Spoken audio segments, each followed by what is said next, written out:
The focus of our study is in chapter 13 of the book of Revelation, because there's something there I want to share with you guys, and it regards a counterfeit Trinity. Now, the three main characters of Revelation chapter 13 are the dragon, the beast that came out of the sea, or the sea beast, and the beast that came out of the earth, or we call that the land beast. These three entities act as copycats or counterfeits, seeking to imitate the true, genuine Trinity, the Father, the Son, and the Holy Spirit.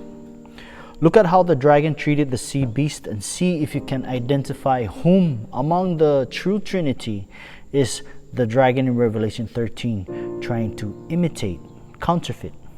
Revelation 13 verse 1. And I stood upon the sand of the sea and saw a beast rise up out of the sea. John saw a beast coming up out of a body of water. Now, in the next verse, what treatment did this sea beast receive from the dragon? I read verse 2.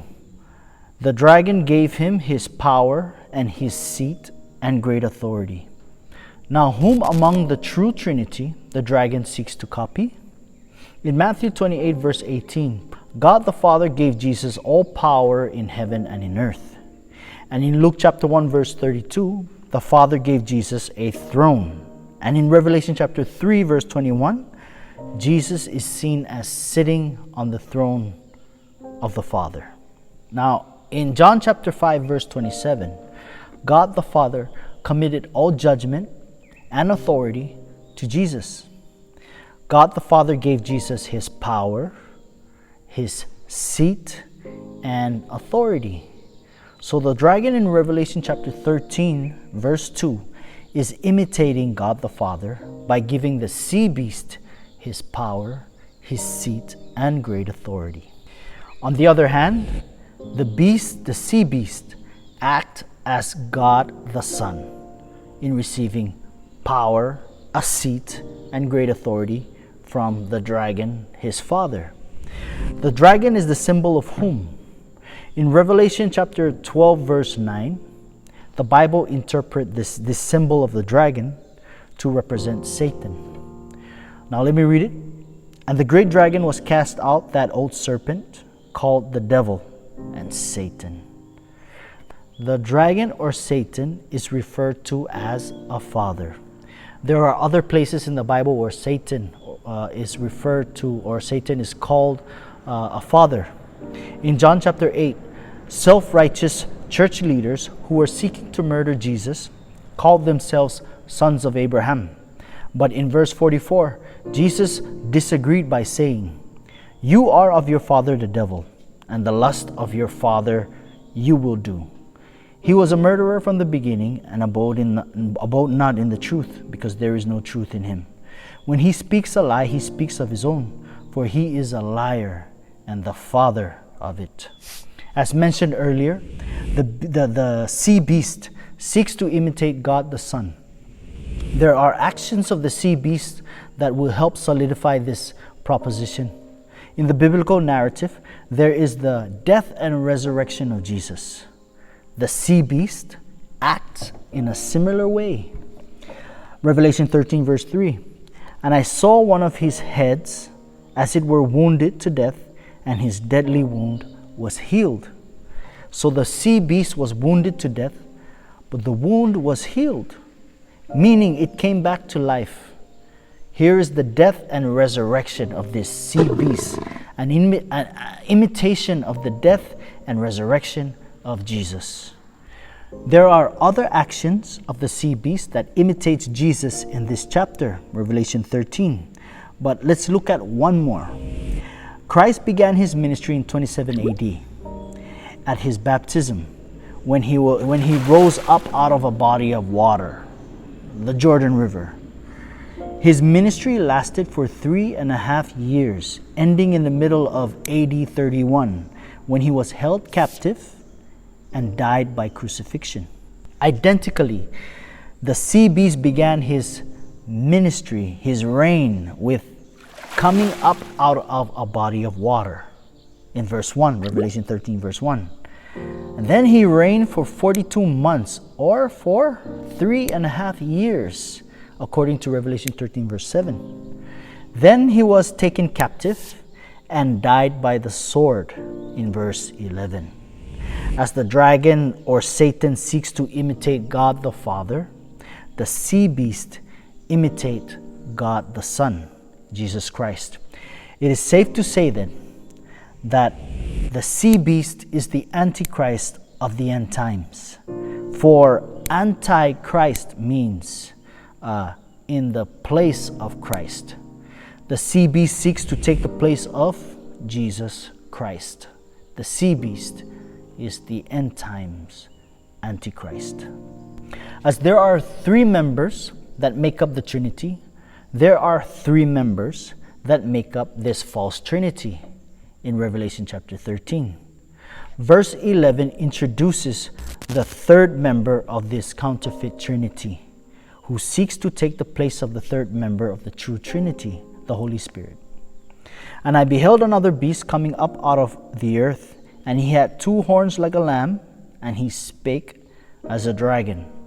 Now remember, the death of the Antichrist, the sea beast, occurred in Revelation 13 verse 10.